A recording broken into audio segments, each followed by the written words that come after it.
Hello viewers, welcome to our AN education unit. आप लोगों का एक साथ मतलब एक ही पोस्ट है और 6 डिस्ट्रिक्ट में निकला है एक साथ। इसका टाइमिंग अगर आप देखिएगा तो कुछ जगह में इसका लास्ट डेट जो है थोड़ा अलग अलग है और अप्लाइंग डेट स्टार्ट भी जो है अलग अलग डेट पर हो रहा है, लेकिन सारा डेट जो है सितंबर में ही खत्म हो रहा है। तो उस हिसाब से आप लोग अपने अपने डिस्ट्रिक्ट के अकॉर्डिंग अप्लाई कर दीजिएगा। यहाँ पर देखिए, एक चीज मैं जरूर बोलूंगी कि जब तक हम जो जॉब चाहते हैं वो जॉब जब तक नहीं मिलता है तब तक हमें कोशिश करते रहना चाहिए। उसके लिए तो पढ़ना ही है, उसके लिए तो तैयारी करना ही है, लेकिन उसके साथ साथ अगर कोई पोस्ट आपके नज़र में आता है जिसमें मेहनत भी ठीक ठाक हो और सैलरी भी ठीक ठाक, तो वहाँ आप लोगों को ज्वाइन करना चाहिए। ठीक है, तो यहाँ पर देखिए जो पोस्ट है इसमें क्वालिफिकेशन है आपका 10 और +2। और उसके साथ साथ यहाँ पर बोला गया है कि जो भी कैंडिडेट होगा वो जो भी कैंडिडेट होंगे उनको ओडिया अच्छे से बोलना आता होगा, लिखना आता होगा, पढ़ना आता होगा। ठीक है, और इसके बाद और भी जो एजुकेशन क्वालिफिकेशन है उसको डिटेल में दिया गया है। आप लोग इसका पीडीएफ से आप लोग डिटेल में देख सकते हैं। बाकी अभी हम देखेंगे कि कहाँ कहाँ कितना पोस्ट है और क्या पोस्ट है। पोस्ट अगर देखिएगा आप तो आपका मालकानगिरी में जो है 88 है और नुआबोडा में आपका 63 है। नयागढ़ जो है वहां पर 156 है। गंजाम में 375 है।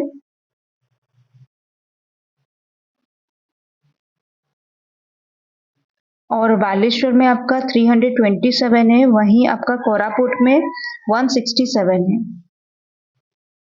तो देखिए, ये तो नंबर ऑफ पोस्ट गया कि कहाँ पर कितना है। अगर आप इसको डिटेल में देखिएगा, मैं एक डिस्ट्रिक्ट का आपको डिटेल में एक्सप्लेन कर रही हूँ, उसी के अकॉर्डिंग दूसरा डिस्ट्रिक्ट में भी दिया गया है। ये मैं गंजाम डिस्ट्रिक्ट का आपको एक्सप्लेन कर रही हूँ, आप उसी के अकॉर्डिंग बाकी सारा डिस्ट्रिक्ट का देख लीजिएगा। लगभग समान रहेगा सभी में, बस आपका चेंजेस जो होगा वो अप्लाइंग डेट में चेंजेस होगा। तो यहाँ देखिए, ये जो गंजाम डिस्ट्रिक्ट का है यहाँ पर 375 है पोस्ट। और ये जो है आपका पोस्ट जो है ग्राम रोजगार सेवक का है, जीआरएस का है। और यहाँ पर ये जो है डिफरेंट तरह का पोस्ट होगा, जैसे कि 375 में डिफरेंट तरह का आपको पोस्ट मिल जाएगा।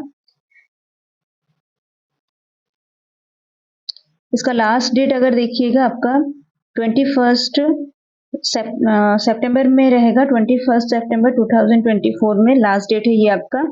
और उसके साथ साथ आपको इसका जो डिटेल्स जो है वो अगर आप देखेंगे तो आपको डिटेल्स भी मिलेगा, जैसे कि ये साइट है, इसमें आपको डिटेल्स मिल सकता है। उसके साथ साथ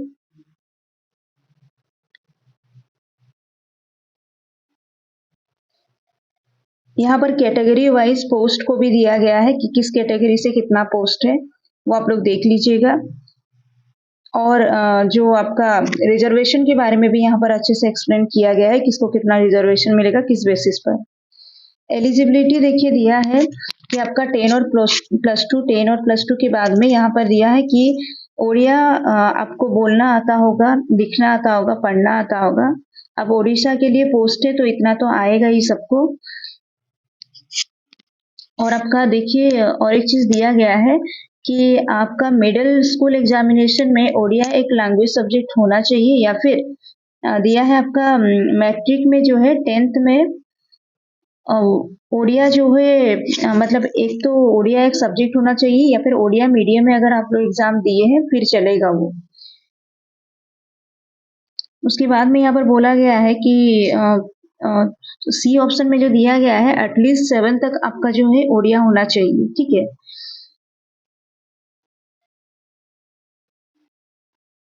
और आपको एक टेस्ट के बारे में भी बोला गया है, जैसे कि school and mass education department जो कंडक्ट करता है, मिडिल इंग्लिश स्कूल स्टैंडर्ड का वो होता है।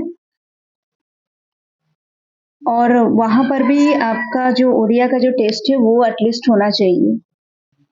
आपको पता होगा कि केंद्रीय विद्यालय ये सब में भी जो है ओडिया एक सब्जेक्ट होता है। तो अगर कोई स्टेट बोर्ड के नहीं है तो वो भी जो है ओडिया उनका एक सब्जेक्ट होना चाहिए, फिर वो एलिजिबल है। और इसके साथ साथ क्या दिया गया है, कंप्यूटर के बारे में दिया गया है।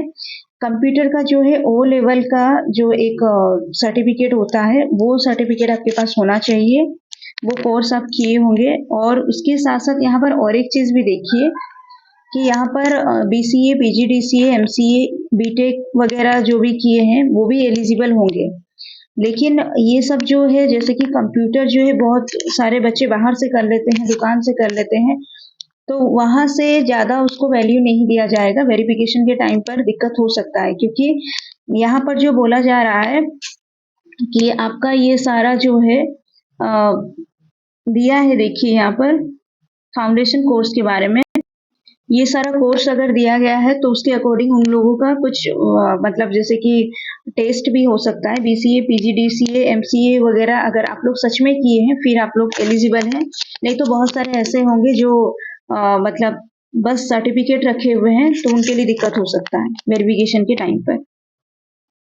और ओ लेवल का जो सर्टिफिकेट है उसके बारे में भी बोला गया है कि आपका जो एनआईई, एलआईटी जो है इसी से अगर सर्टिफिकेट इशू हुआ है तो वो लोग इसको लेकर मतलब टेस्ट कर सकते हैं मतलब वेरीफाई कर सकते हैं कि आपका सर्टिफिकेट ओरिजिनल है या फेक है। और कंप्यूटर का जिनके पास में हायर कोर्स होगा तो उनको प्रेफरेंस मिल सकता है, ये भी मेंशन है यहाँ पर।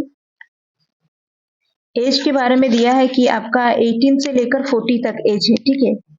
18 से कम नहीं होना चाहिए, 40 से ज़्यादा नहीं होना चाहिए। और रिजर्वेशन भी मिलेगा। रिजर्वेशन का डिटेल्स इसमें दिया गया है कि जैसे एससी एसटी है उनको 5 इयर्स का रिजर्वेशन मिलेगा, वुमेन को भी मिलेगा, एससी बीसी को भी मिलेगा रिजर्वेशन, पीडब्ल्यूडी कैंडिडेट्स को 10 इयर्स का मिलेगा रिजर्वेशन। तो ये सारा डिटेल जो है एक सर्विसमैन के लिए भी है, ये सब आप लोग डिटेल में पढ़ लीजिएगा। जिस तरह से ये एक गंजाम डिस्ट्रिक्ट के बारे में दिया गया है उसी तरह से और भी 5 डिस्ट्रिक्ट में है। आपका एलिजिबिलिटी जो है वो सेम ही रहेगा, बस अप्लाई करने का डेट और एंड डेट जो है वो अलग हो सकता है। देखिए यहाँ पर सिलेक्शन प्रोसेस भी दिया गया है। सिलेक्शन प्रोसेस जो है आपका मार्क्स बेसिस में रहेगा, इसके लिए कोई एग्जाम नहीं है। ये अच्छी बात है कि इसके लिए कोई एग्जाम नहीं है, मार्क्स बेसिस में सिलेक्शन रहेगा। यहाँ पर एक फॉर्म मिलेगा, उसको भी फिल करके आपको देना है और उसके साथ साथ आपका सारा डॉक्यूमेंट्स को स्पीड पोस्ट के थ्रू ही पोस्ट करना है, ठीक है, वो भी 21 सितंबर से पहले। ये आपका फॉर्म है। तो यही तक था। और भी जो बाकी का डिस्ट्रिक्ट है उसमें भी इसी तरह का सेम प्रोसेस रहेगा, जैसे कोरापुट में है, बालेश्वर में है, नयागढ़ में है, नुआपड़ा में है। तो ये सब जगह में भी आप लोग इसका जो डिटेल जो है देख लीजिएगा। और आप लोग जो व्हाट्सएप ग्रुप का एक लिंक मिलेगा वहां पर ज्वाइन हो जाइए। मैं इसका सारा का पीडीएफ जो है आपको भेज दूंगी, वहां पर कंप्लीट इंफॉर्मेशन है, आप लोग उसके अकॉर्डिंग अप्लाई कर सकते हैं। इसमें जब तक देखिए आप लोगों का सिलेक्शन नहीं हुआ है जो जॉब आप चाहते हैं वहां पर, तब तक इन सब में अप्लाई करते रहिए। और इसमें सैलरी जो होगा स्टार्टिंग आपका 7,000 होगा और कुछ जगह में डिफरेंसेस हो सकता है, जैसे 7,500 कुछ जगह में है, कुछ जगह में 7,000 है। और क्या है ना, आपका 1 ईयर कंप्लीट होने के बाद में इसमें इंक्रीमेंट हो सकता है, लेकिन स्टार्टिंग का 1 ईयर जो है आपको 7,000 में ही करना है। ठीक है, यहीं तक ही इन्फॉर्मेशन। उम्मीद है आप लोगों को समझ में आया होगा। कहीं पर कोई डाउट है कमेंट करके पूछ सकते हैं। व्हाट्सएप ग्रुप का लिंक जो दिया गया है, ग्रुप में ज्वाइन हो जाइए, आप लोगों को पीडीएफ सभी डिस्ट्रिक्ट का पीडीएफ मिल जाएगा।